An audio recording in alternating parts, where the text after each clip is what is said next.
Have you ever heard of this Dutch company, nearly 400 years old and of priceless value? Think of Apple, Microsoft, Amazon, Saudi Aramco, and add up their market values. You still wouldn't reach the value of this 400-year-old company. You see, when you think of capitalism, wealth creation, and old money, the first names that usually come to mind are people like the Rothschilds and Rockefellers. Right.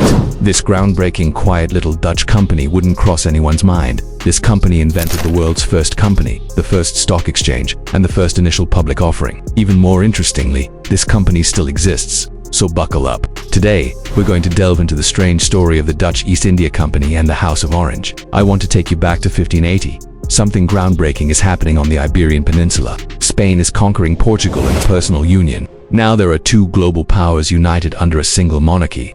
And Spain and Portugal together control vast territories in Asia, Africa, and the Americas. This union gives Spain immediate control over Portugal's overseas empires and shifts the balance of power at sea. The Dutch see this as a major threat to their survival. At the time, they were technically part of Spain, but they were fighting for their independence. And now the Dutch find themselves facing a far greater enemy. Portugal, being under the Spanish crown, seemed unstoppable. The Dutch knew they couldn't deal with them with weapons alone, so they developed a new kind of weapon: private capital. In 1962, 7 private trading companies merged to form this company. Look, I won't try to distort the pronunciation so you can see it on screen. But basically this was the VOC, or as we now call it, the Dutch East India Company. Now, the reason it was called the Dutch East India Company was obviously because they were Dutch, but also because they conducted most of their trade with the East Indies. Europeans use this term for the region encompassing present-day Indonesia, the Malaysian islands, and some surrounding areas. So, on the surface it looks like an ordinary trading company, right?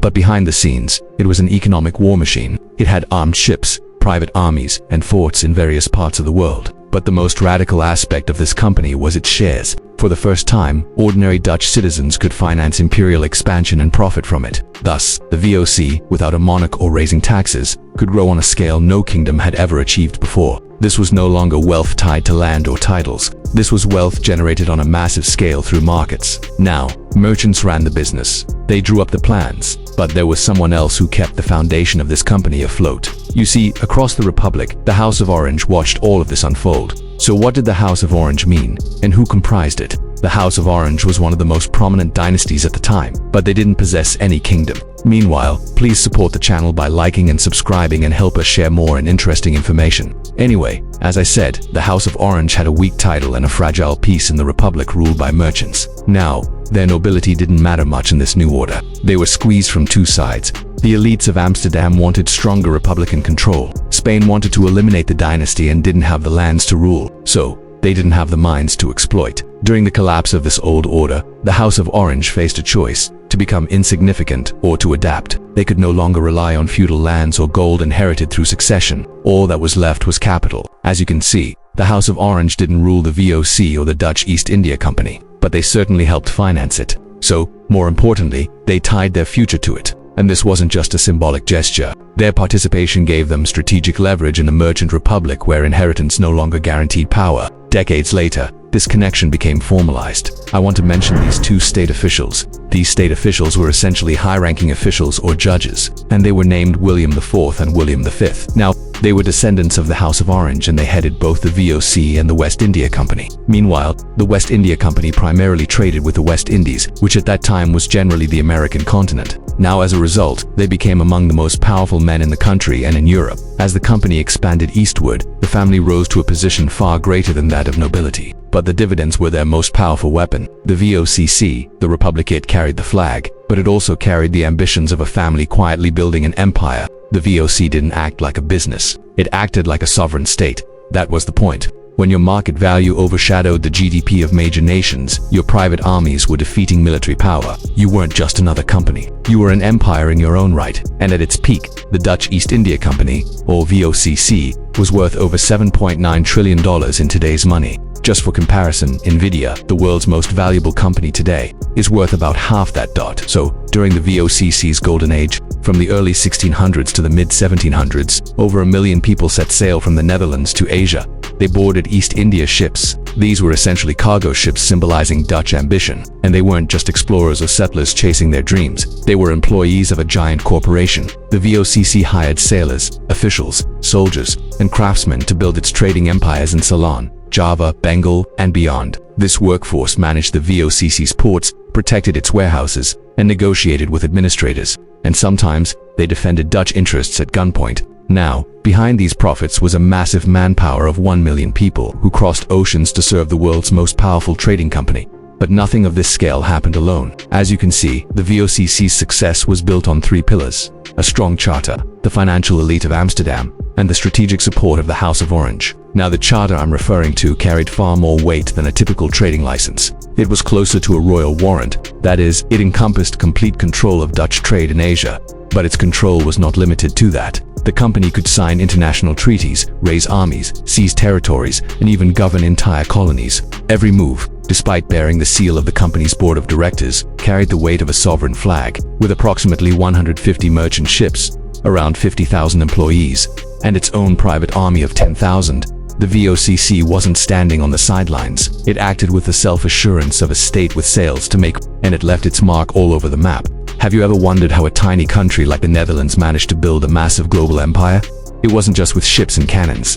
It was with an idea that completely changed the world of business forever. Let us go back to 1619.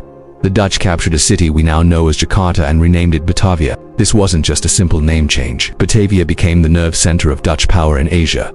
For the next 300 years, this city was the command post from which they ruled. The influence was so profound that even today, in Indonesia, you can see Dutch fingerprints all over the food, the language, and especially the architecture. All the surrounding kingdoms were made to serve the interests of this one company. But running an operation of this scale required something more than just a bold vision. It needed serious money. Before this, big ventures relied on kings or risky short-term loans.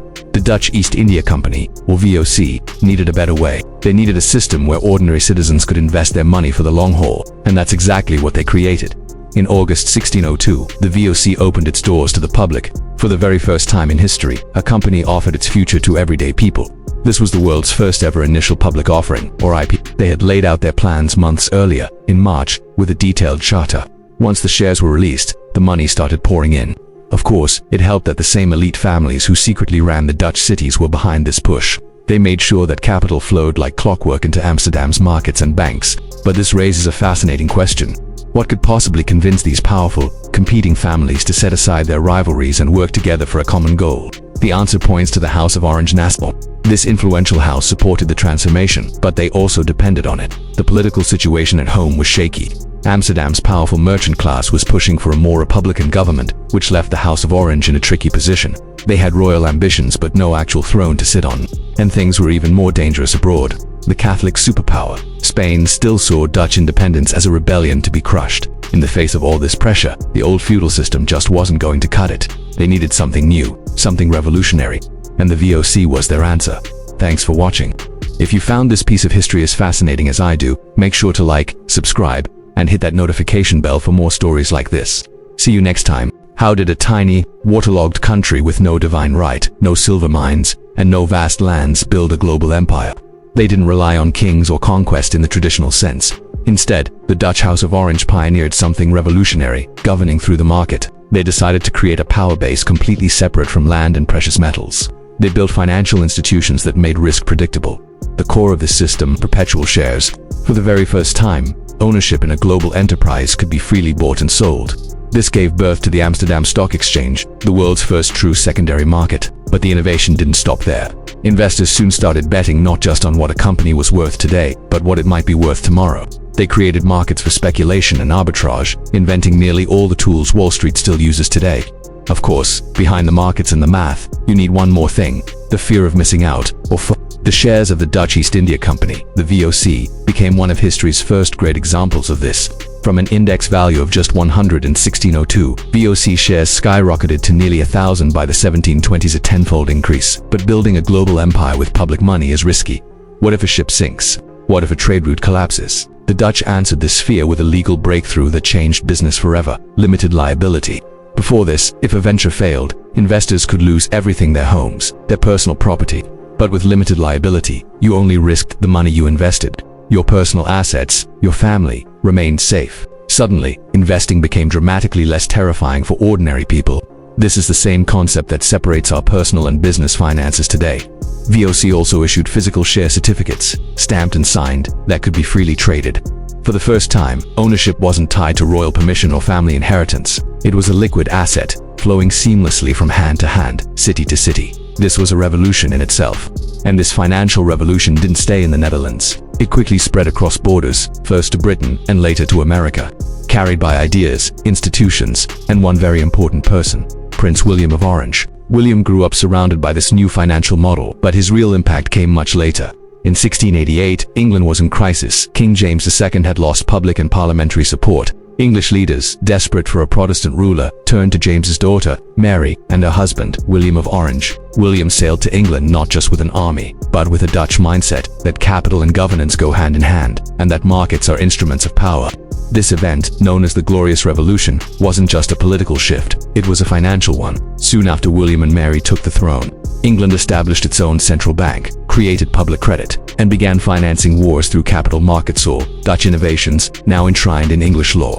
But the story goes back even further. Decades before William set foot in England, Dutch ships had already crossed the Atlantic. In 1609, a VOC ship called the Have Mayen sailed into what we now call New York Harbor. A few years later, in 1624, the Dutch established New Amsterdam on the southern tip of Manhattan. It might have looked like just a trading post, but its DNA was different. It had regular streets, strong trade networks, and a diverse community. The Dutch were building a trading hub designed to become the financial center of the New World. You could see Amsterdam's influence in the flow of credit, the honoring of contracts, and the way global trade connected this tiny settlement to markets thousands of miles away. In 1664, the English took control and renamed it New York, but they didn't erase its Dutch financial soul. The foundations laid by those early merchants of open markets, reliable credit, and global ambition were too strong to be torn down. They became the bedrock upon which the world's greatest financial capital would be built. Thanks for watching. If you found this journey into financial history fascinating, don't forget to like and subscribe for more stories like this. But why didn't the English just wipe the slate clean?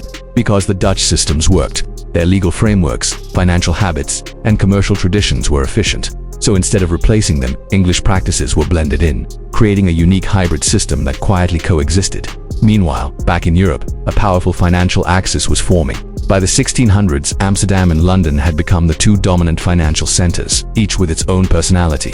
Amsterdam was the city of banks and reliable public credit. London, on the other hand, thrived on speculation and fast-paced markets. By the 1700s, these two cities weren't competitors. They were partners. Amsterdam's bank-centric system perfectly complemented London's market-centric one. The Dutch offered stability and reliable credit, while the English brought innovation in securities and global commerce. Together, they created a new blueprint for economic dominance. This powerful financial DNA didn't just stay in Europe, it traveled west, right back to New Amsterdam. Now, New York, thanks to its Dutch origins and its new English rulers, New York inherited the best of both worlds. The legal structures, credit traditions, and corporate habits from Amsterdam and London laid the foundation for its future. Over decades, this unique blend helped transform a colonial port into a global financial engine. New York was building its own version of the systems that had powered Europe's rise. You can see the fingerprints of the Dutch East India Company, or VOC, everywhere, from the company's chartered ports to the very first streets of New York. From the London Stock Exchange to the halls of Parliament, Dutch finance provided the blueprint. Long after the VOC's final voyage, its methods echoed in boardrooms, banking laws, and stock exchanges across the globe. The VOC was truly revolutionary. It reshaped commerce, corporate finance, and the very nature of state power. But even giants can fall. By the late 1700s, the cracks began to show. The company that once ruled the seas started sinking under its own weight. Power had grown too fast for oversight to keep up, and corruption crept in. Internal divisions deepened. Rising military costs and fierce competition from Britain and France put the VOC under siege. For a while, it held on, but its control was slipping. Behind the scenes, the structure was hollowing out. Decision-making slowed to a crawl as officials focused more on lining their own pockets than on the company's future. Global markets were also changing. The world was growing tired of monopolies, and faster, more agile competitors were emerging. The VOC, founded in 1602 with a 21-year trading monopoly, was finally nationalized by the Dutch government in 1796. After nearly 2 centuries of dominance, this once mighty corporation quietly dissolved. But here's the fascinating part. The empire collapsed, but its architecture of power lived on. The VOC's ideas didn't disappear, they evolved. They became the foundation for modern finance, international law, and the multinational corporate models we still use today. And nowhere is this legacy more visible than in the Netherlands itself. Today, the Netherlands isn't a maritime empire, it's a financial one. Its influence is felt in boardrooms, backroom deals, and offshore accounts around the world. The numbers are staggering. The Netherlands consistently ranks as one of the world's most competitive economies. It's a magnet for global capital, attracting huge amounts of foreign investment, especially from the US. Inward investment exceeds $4.3 trillion, while outward investment is over $5.2 trillion. The country's assets held abroad are worth over $3.5 trillion. That's an astonishing amount of influence for a country smaller than California. Behind this vast network of capital, one family's shadow still looms large, the House of Orange-Nassau. They may be ceremonial monarchs, but their connections are anything but symbolic. From defense and energy to corporate governance, the royal family remains deeply intertwined with Dutch industry, quietly holding stakes in companies like Shell and protecting their wealth through private foundations. They even played a role in shaping one of the most powerful corporate forces of the modern age. In 1907, a new giant was born when Royal Dutch Petroleum, a company with close ties to the monarchy, merged with Britain's Shell Transport and Trading Company. This fusion of royal influence, corporate power, and financial innovation created a model that continues to shape our world. The story of the VOC isn't just history, it's the living, breathing foundation of modern global capitalism. You've probably heard of Royal Dutch Shell, right? A name that's dominated the global energy scene for over a century. And just like the Dutch East India Company, or VOCC before it, this Dutch company carried not just massive capital but also a royal title. And Shell isn't the only one. Take one of Europe's most powerful financial groups today, its origins. Also in the Netherlands, its rise was fueled by a series of mergers in the late 20th century, all built on long-standing Dutch financial power. Even with operations across continents, it still relies on Dutch corporate structures and legal systems that trace their roots back to the VOCC era. It's clear that without the VOCC, both the Netherlands and the world would look incredibly different. Think about it. The descendants of the merchants and businessmen from the VOCC era now hold shares in today's corporate giants. Some quietly sit on boards, others shape policy through foundations and capital networks. Their names might not be in the headlines, but their influence is everywhere, from oil and banking to logistics. When we talk about capitalism, we usually think of names like Rockefeller, Rothschild, or JP Morgan. But these figures didn't invent the capitalist model, they perfected a system that already existed. Long before them, the Dutch House of Orange was building the blueprint. They designed a system where war, trade, and finance were all interconnected. Now, while we've focused on the VOCC's financial innovations, it's absolutely crucial to acknowledge the atrocities they committed. Their expansion into Asia was built on a foundation of extreme violence. For instance, the Banda Islands massacre nearly wiped out the entire indigenous population. Thousands were killed, survivors were enslaved, and the Dutch replaced them with their own settlers, all to control the nutmeg trade. Then there was the Amboina massacre, where English and Japanese merchants were executed after being accused of plotting against the Dutch. And we can't forget the Batavia massacre, which resulted in the deaths of thousands of Chinese civilians in what is now Jakarta. The VOCC also relied heavily on forced labor. In spice-producing regions, they forced local populations to cultivate crops for the company, leading to widespread suffering. They used brutal military force to suppress any resistance and maintain control over their trade routes. So yes, they made huge contributions to modern finance. But it's vital to see the full, brutal picture. From the rise of the VOCC to the reign of Royal Dutch Shell, a clear pattern emerges. Power and capital are inseparable. The Dutch royal family understood this early on. Capital could be more powerful than a crown. They turned trade into a corporate-state hybrid and scaled this model across centuries and continents, leaving a legacy that still shapes how the world manages money. The Netherlands may no longer rule the seas, but Dutch capital has transcended borders with more influence than any fleet ever had. This brings us to a critical question for our time. If markets now wield the power that once belonged to monarchs, who truly controls the markets? Who wears the crown when the crown is invisible? If you've watched this far, drop an orange emoji in the comments. And if you enjoy content like this, please subscribe to the channel, it really helps me out. I have other documentaries you might like as well. Thanks for watching, and I'll see you in the next video.